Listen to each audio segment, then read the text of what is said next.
Kumusta? Ako si Dian Raintapedor at sa video na ito, tatalakayin natin kung ano nga ba ang conditional control structure. Saan ba ito ginagamit? Bakit ito ginagamit? At ano-ano ang mga paraan sa paggamit ng conditional control structure. Matututunan din natin ang mga syntax na kailangan gamitin para makapag-perform o makagawa ng conditional control structure. Marami pa tayong matututunan at marami pa tayong mapag-aaralan sa video na ito. Kaya wala nang intro-intro, let's go! Sa ating learning outcomes, ano nga ba ang conditional control structure? Paano nga ba ginagamit ang conditional control structure at ano ang pinagkaiba ng mga conditional statement? Huwag nating patagalin. Tara na! Control structure. From the word itself, control. Kinokontrol nito ang flow ng ating program. Kung saan ba dadaan ang ating program, kung ilang ulit bang i-execute ang ating program, at kung kailan ba titigil ang ating program. Dito nililimitahan ng mga programmers kung hanggang saan ang code nila at kung ano ang output na gusto nilang makapakuha sa program na iyon. May dalawang uri ng control structure. Una, decision control structure. Ang decision control structure ay ginagamit kapag may kailangang pagdesisyonan base sa isang kondisyon. Ang decision control structure ay nag-run lamang o tumatakbo lamang sa program ng isang beses lamang. Ngayon, ang repetition control structure naman ay katulad din ng decision control structure, pero pwedeng manipulahin ng programmer ang repetition control structure kung saan pwedeng umulit ang code. Umulit yung pag-execute or pagtakbo ng code hanggat yung statement or yung condition ay totoo pa rin. So kapag true pa rin yung condition natin. Ngayon, dako naman tayo sa if statement. The if statement is used to test a condition. If the condition is true, the program runs the block of code inside the if statement. If the condition is false, the program simply skips that block. It helps make decision based on a specific situation. So, ang if statement sa madaling sabi ay tumatanggap lamang ng true sa kanyang condition. Ngayon, kapag false ang natanggap niyang condition, ang program ay tatalan lamang o lalagpasan ang if statement natin at magpo-proceed agad o dediretso sa susunod na code o susunod na block of code. Meron tayong sample program dito. If x is greater than 10, system.out.println x is greater than 10. Ngayon, ayan yung if statement natin. Ngayon sabihin natin na merong code na sumunod after ng if statement natin. So lalagyan natin. So ngayon, meron tayong system.out.println x is 10 or less. Ang mangyayari dito ay lalagpasan ng program natin yung if statement natin. Ayun, yung system.out.println x is 10 or less, ayun yung mababasa ng program kasi nga nilagpasan niya yung if statement natin. Ngayon, dumako naman tayo sa ating if-else statement. The if-else statement provides two possible paths. If the condition in the if statement is true, one block of code runs. If it's false, the code inside the else block runs instead. It's used when there are two possible outcomes. Ngayon, kung yung if natin or yung if statement natin ay tumatanggap lamang ng true sa kanyang condition, ang if-else statement naman natin ay merong inihandang output or outcome kapag false yung condition natin. Meron din tayong ulit sample code dito. Sabi dito, if x is greater than 10, system.out.println x is greater than 10. Else, system.out.println x is 10 or less. Ngayon, halos kaparehas lang din siya ng if-else ay ng if statement natin.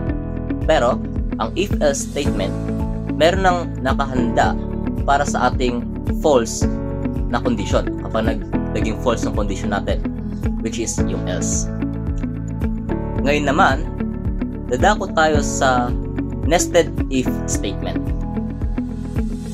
A nested if statement means placing one if statement inside another. It's used when you need to test multiple conditions, one after another. The inner if statement is only checked if the outer one is true. Ngayon, sa nested if statement natin, ito ay if statement na merong if statement ulit sa loob. Paano nga ba? Or magulo? Ang nested if statement ay binubuo or merong dalawang requirements o dalawang kondisyon na kailangang ma-meet para mag-run yung program. Hindi katulad ng if statement o if-else statement na meron lamang silang isang condition na kailangang ma-meet o condition na kailangang maging true para mag-run yung program. Sa nested if statement, pwede tayong bumuo ng maraming condition na kailangang ma-meet muna o maging true para mag-print o maglabas ng outcome na ating ninanais. Meron tayong sample program dito. If x is greater than 0, if x is less than 0, system that out that print line x is between 1 and 9. So napansin nyo, dalawa yung if at dalawa yung condition natin na kailangan ma-meet. Para mas maintindihan nyo, isipin nyo sa isang eskwelahan. Bago tayo makapasok ng isang eskwelahan, kailangan natin ng ID at ng proper attire. Ngayon, kung sabihin natin naka-proper attire ka, pero wala kang ID, hindi ka papapasukin. Sabihin naman natin na may ID ka pero pangit yung or improper yung attire mo, hindi ka pa rin papapasukin. Kailangan mo ng dalawang requirements o yung condition ay kailangan mong ma-meet parehas para makapasok ka ng school. Parehas yan ng nested if statement.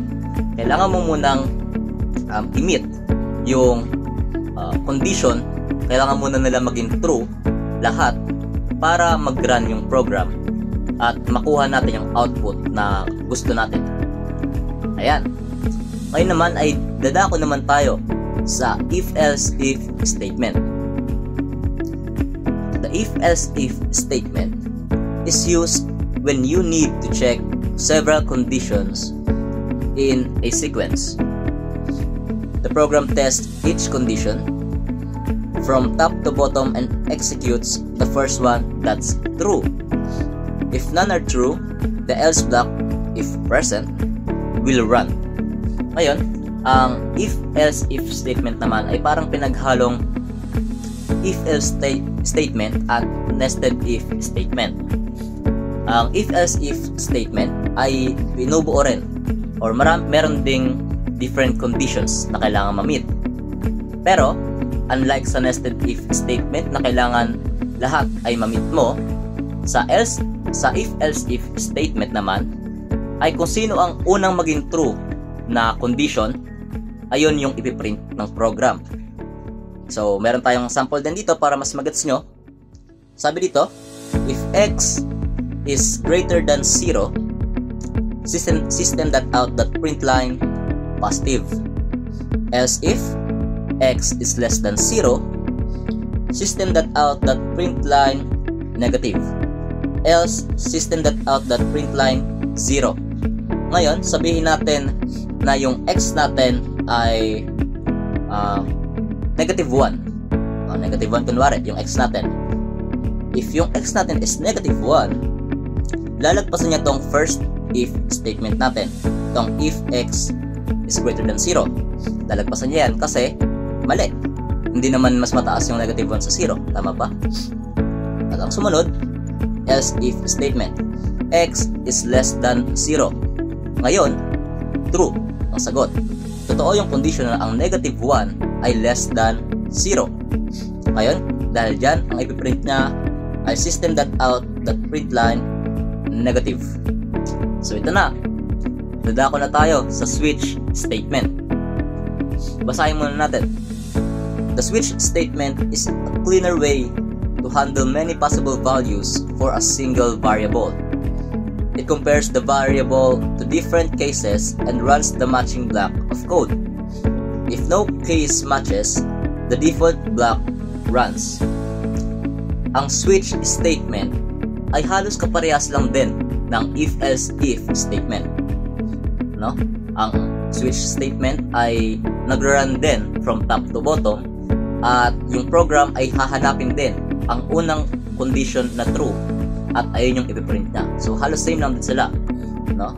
And for me rin, kung ako tatanungin nyo, yung switch statement ay mas malinis compared sa if-else-if statement, no? Kasi kung titignan natin tong sa if-else-if statement, yung code niya, yung sample code natin, well, medyo mas marami yung nilalagay, no? Compared sa switch statement natin dito na mas organized or mas malinis tignan, no? Ayun, para mas magets nyo kung ano nga ba ang switch statement, meron ulit tayong sample program dito. Okay? So, int day is equal to 2. So, nag-declare tayo ng variable switch day. So, ayun yung variable natin, nandun na sa day. Okay? Ayun yung day yung naka open and close parenthesis. Ayun na siya. So, case 1, ito yung parang first output kapag nag-meet yung condition na case 1 siya. System.out.println Monday. Then break para maputol or para mabasa ng program na yung case 1 ay nagtatapos na doon. Okay? Kasi pag walang break dyan, mag-error kasi ang babasahin ng program ay tuloy-tuloy pa rin yung case 1 mo. Okay? So next, case 2. System.out.println Tuesday. And break ulit. At ito na yung pinaka-last. Default, system.out.println invalid day.